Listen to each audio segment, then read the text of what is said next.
Big Daddy Kane is one of hip-hop's most revered MCs. He started his career in 1986 with the famed Juice Crew. He's a Grammy Award winner, 7 recorded albums to his credit, and countless hit collaborations. He sat down with us in Philadelphia at the Electric Factory, where he was there for a concert with the Juice Crew reunion.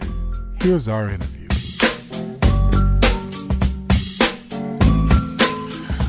We're here with Big Daddy Kane. Big Daddy Kane, how are you, man? Thank you very much for being on the show with us today. We appreciate it.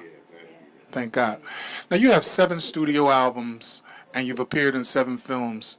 What of your material is the thing that you feel the most accomplished with doing?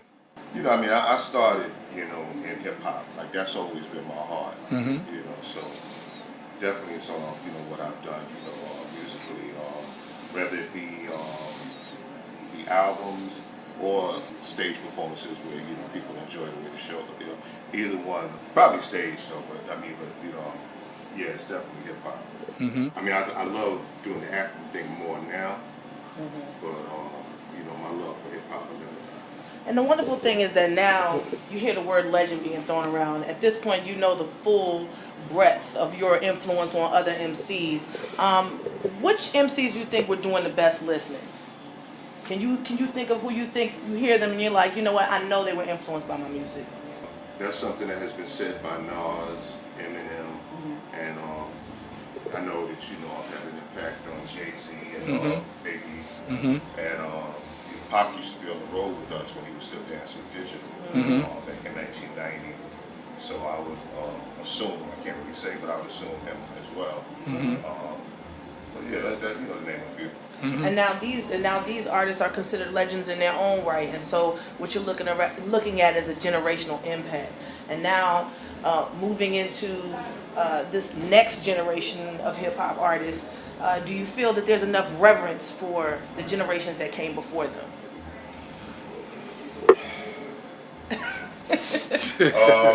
It's like with this younger generation, there's a disconnect from prior generation, where they're not. You don't feel like know the history?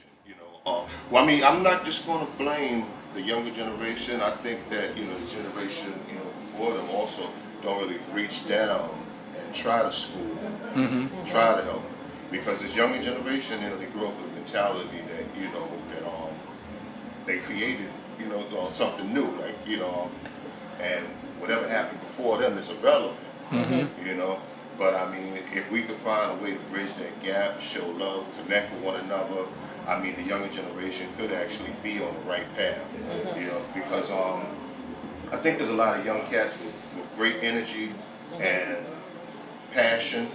It's just not really clear on how to express it or how to use it, because there's no one really connecting with them, And I think that's something that happens intentionally. I think that corporate America, they do that on purpose so that the younger artists don't have that long of a lifespan, and what they do musically is not nothing that's positive or motivating for the youth. So you feel like they're not really trying to build legends, they're just trying to build capital. So when you say that they just want them, they don't really want them to have a long lifespan.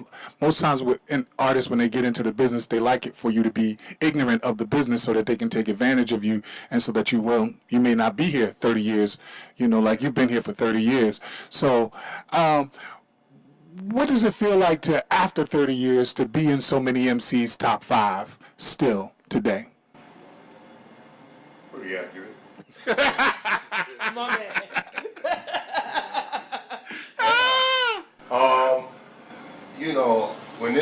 When I started doing this, it wasn't to become rich. It was, because I wanted to be recognized as the greatest MC. That's why I got into it. And in the late 80s, when I got to that level, then I started looking at it more from an artist standpoint. How can I do something different? How can I try new things?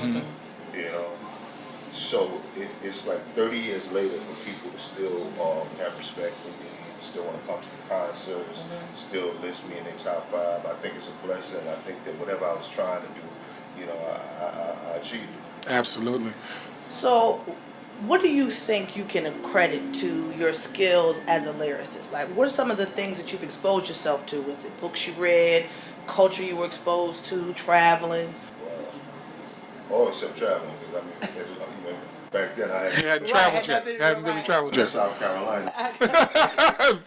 Take a trip down south. But the truth is, Exactly. even being able to go down south for the summer can do it. But no, I would say Smokey Robinson, Chris Christopherson, Grandmaster Caz from the Cold Crush Brothers, and Muhammad Ali. It was just a certain cockiness and confidence and a way of thinking against your opponent where you already beat him Before you start the battle. yeah, that Muhammad Ali had that that I learned from watching a lot of his footage, and like when I heard Grandmaster Caz from the Cold Crush Brothers, I thought his style was just so amazing. But then when I'm listening to songs like Smokey Robinson, and I'm seeing how in the '60s this dude said if a smile on my face, this song just did for public. When it comes to you, honey, that's quite a different subject. He said he pronounced it subject instead of subject. To make that rhyme. To make it vibe, yeah. And I think stuff like that I thought was just so deep. Phonetics. Yeah, like there's writers like Smokey and Chris Christopherson just have a unique pen game, that I would really just study real hard. Well, I'm glad that you mentioned that because you have a very great relationship with a lot of soul and R&B acts, and you won a Grammy with Quincy Jones for his Back on the Block album, but you've also worked with Barry White and Patti LaBelle, Philly's own Patti LaBelle, and many others. Tell us a little bit about working with some of those legends. Well, we recorded Feels Like Another One here in Philly. Patti vocals were already done. When I drove down to record my vocals, she came in the studio, vegetarian collard greens, mac and cheese, baked fish, pulling hot sauce out her purse.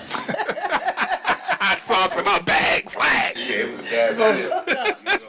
And I'm like sitting there so amazed, like, wow. Right. Baby Bell cooked a meal for me. Right. And then I was like, I hate to be a model, but you think maybe I could just hear you do some of your vocals in the studio? I mean, it's like... Because you just wanted to hear it. You wanted to feel that. Did she do it? Yeah, she went right in the booth, lit it up. And I mean, she wasn't just doing the verse, she did her Patty thing. Right, right. The only thing she didn't do was kick the shoes off. All you got to do is ask Patty to perform. Everything else I got. I love it. You talked about a little bit about when you get to the 80s, you kind of experiment with doing some different things. And really for the public, you are kind of one of hip hop's first sex symbols. For a lot of female MCs, nowadays it seems as though maybe they don't really have a choice in that matter, where maybe that was something that you chose to kind of to show to the public. Do you think there's a place in the future of hip hop for women to not have to make that choice to be so hypersexualized? I don't think that Queen Latifah ever tried to be a sex symbol. Light, I think maybe like on her third album, she started to show a little sex appeal. But even that, it was done gracefully. It wasn't raunchy. I mean, there's a lot of I guess I'm more meant Rhapsody now. I guess I'm more meant nowadays. A lot of times with and what's great about Rhapsody is now she's been nominated for a Grammy, and so that shows that the industry is paying attention. Right. But more so, some of the top hip hop artists, especially from women, for the past 15, maybe even 20 years, of the ones that have been topping the charts, have mostly been very sexualized. So just curious. I mean, it's like you had artists like Little Kim, Foxy Brown, Eve, that wore a lot of seductive stuff. Now Cardi B. No, I'm just saying in that era. In that Okay, era. yeah. Era in the '90s, they wore a lot of seductive stuff. But then you also had Lauryn Hill, who didn't, and won how many Grammys? Right? Many. So I mean, Arms full. yeah, it's like it's like I don't knock Kim or Foxy. If that's how you want to do your thing, that's your thing. But I mean, there are other artists that come from something more cultural and something more positive. Not saying that that. Well, let me not just address that. But I mean, it's like Smart guy. it's like you had Lauryn Hill, who just You know, her thing was just, you know, beautiful and, you know, uplifting to brothers and sisters. And she won, like, I don't know how many, like, what was that, 6 or 7? I think it's Grammys? It was yeah. like 5 or 6, not sure. Yeah, you know, I mean, you know, and that's without, you know, having her pressed out or, you know, yeah. Well, you mentioned Tupac and you mentioned Jay-Z, and I know that Jay used to like fill in for you when you would do clothes changes. Is that correct? Like on stage, him and Positive K. Marley Marl kind of laid the groundwork for New York hip hop's the sound of New York hip hop, and you are kind of like the quintessential idea or icon of New York braggadocio, New York's style of hip hop. You know what I mean? Like, and you ghost wrote for quite a few artists as well. Are there any artists that we maybe not be as familiar with that you worked on? Well, I mean, if we, you know, go back to the original form of that term, ghostwriting, I wouldn't be a ghostwriter if I told you. Right. Well, I guess that's true. Well, I mean, these days, I mean, it's like, you know. Just some folks that's gonna hurt y'all's feelings. He don't want to hurt nobody's feelings tonight. I love it. I love it. What do you think is your legacy? That's a great question. Cool. That's a great question. I mean, honestly, I don't know. I mean, you know, lots of times I hear people talk about the lyrics. A lot of times I hear people talk about bringing style and swag into hip hop. I hear different things, so I don't know. I mean, like I said, you know, what I wanted to do was just, you know, be a lyricist, you know. So that's really what my mentality was. Speaking to others, I hear different things. Yeah. Cool. If you were with a newer artist and you knew they were just moments away from breaking through, like that you knew that any minute now they were about to take over, become the biggest, hottest thing in the world, what would be the first thing you would warn them about? I guess the first thing I would warn them about is basically that, you know, in this, you know, music business, is music and it's also business. So you have to really handle your business correctly. You can't just get so focused and caught up on the music, you know, that your business is ragged. Yeah. Because you can get caught up just like that, you know, signing the wrong thing or agreeing to do the wrong thing. You know, that would be one of the first things I'll tell them, because, you know, I want them to, you know, be able to feed their families, you know. But from an artist standpoint, one of the first things I tell them from an artist standpoint is really about originality, by being yourself, you know, because now we live in such a fast food world where everything is trendy and everybody does what the next person does. And what people don't understand is, like, that's a growing trend. But once that trend is gone, you're gone. Because all you were was part of that. You rode a wave. The person that separates himself from that trend to stand out in a different way, that's the dude or the young lady that people are going to have a photo of on their computer screen. You know, that's the person that they're going to want to dress exactly like. That's the person that they're going to want to come see in concert 30 years later. That would be a legend. You still, I love this. You still got this. Oh, this is my favorite. It's like it is at the house. It's like I think it's so cool. You still got your dance moves. Yes. That's everything. Yes. That's everything for all of us watching it. So what are you doing to kind of keep yourself fit? You're a man going into, you know, the middle part of your life. How are you keeping yourself fit? I try to eat right. I've been slacking off for the past 2 months, so I got to get right back on my A game. Yes, sir. But normally I exercise on the cardio, but more importantly I try to eat right. Well, she just mentioned that you're going into the prime of your life, and you're going to turn 50 years old, if I'm not mistaken, this year. Did you ever think that hip hop would carry you this far in your life?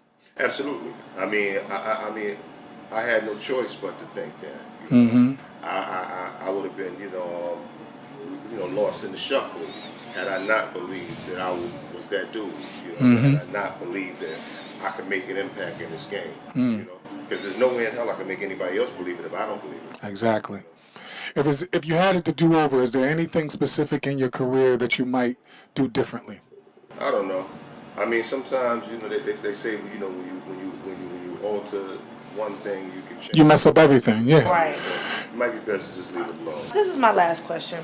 What has been the best part of your journey as a hip hop artist?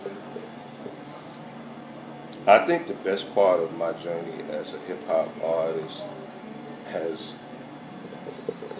been performing for one. Because actually that's a lot of fun. I enjoy it. But on a more important level, I think connecting with younger artists that's in search of knowledge. I really enjoy that. When you're talking to someone that's popping, I'm not the one that's popping at that time. They're the ones that's popping, but they all ears, sitting there really tuned in. I think that's something very special because I remember as a youth when I was DJing for Shantae, had Jalil from Houdini. Asking his dancer Cliff Love to bring me in the room, and he sat there and chopped it up with me. I remember going to a Rick James video shoot, and he sat there. Yeah, I got the real Rick too, but before that, He saw my eyes. I was like, I got the real Rick. no, but understand. Before that, we sat at a restaurant, and from the restaurant all the way to his hotel room, he was telling me about the industry and things that he did to protect himself in Motown and stuff that I need to do. And at that present time, he had just signed with Warner Brothers. He's telling me to watch out for this at Warner Brothers, watch out for that. And it was a serious conversation. and he was very forward thinking in terms of his business, and he was one of the main artists that really pushed for diversity in music videos and on MTV and a lot of different places. So I'm actually not shocked to hear that, and I'm proud to hear that.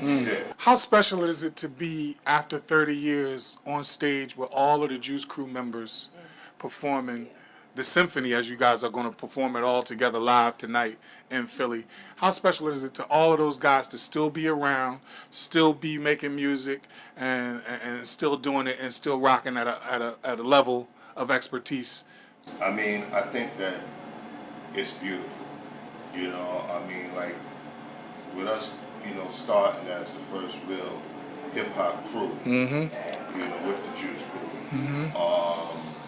I think that's beautiful that, all these years later we can come together, still have fun, be in the dressing room, cracking jokes on each other, laughing, and then come on stage and do what we do, supporting one another with proper energy and all that. And then also I think that it's amazing that, we're doing it here because like Philly is one of the places that, still has a strong respect, for classic hip hop. Absolutely.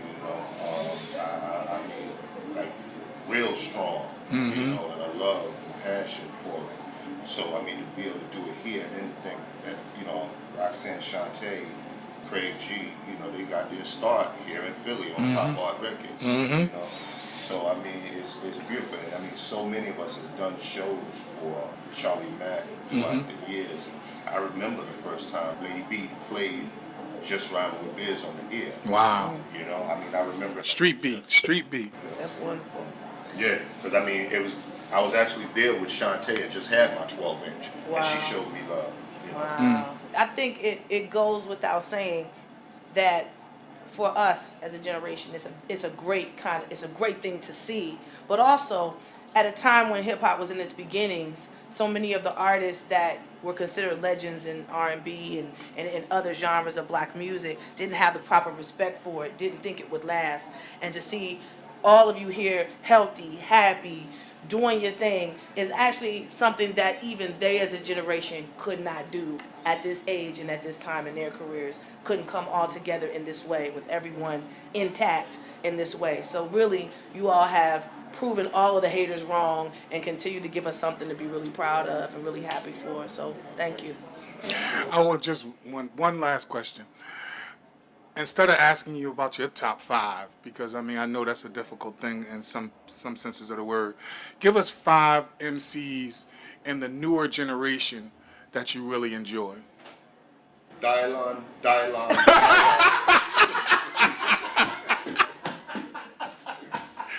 going to be really happy to hear that shit. Come on, man. But on a serious note. Come on. I would say Logic, Kindred, J. Cole, Rhapsody. Oh, and there's a new cat by the name of Pearl Gates that I like. All right, we'll be on the lookout for Pearl Gates. Thank you very much for spending this time with us, Big Daddy Kane. Rock the show tonight, man. Much love.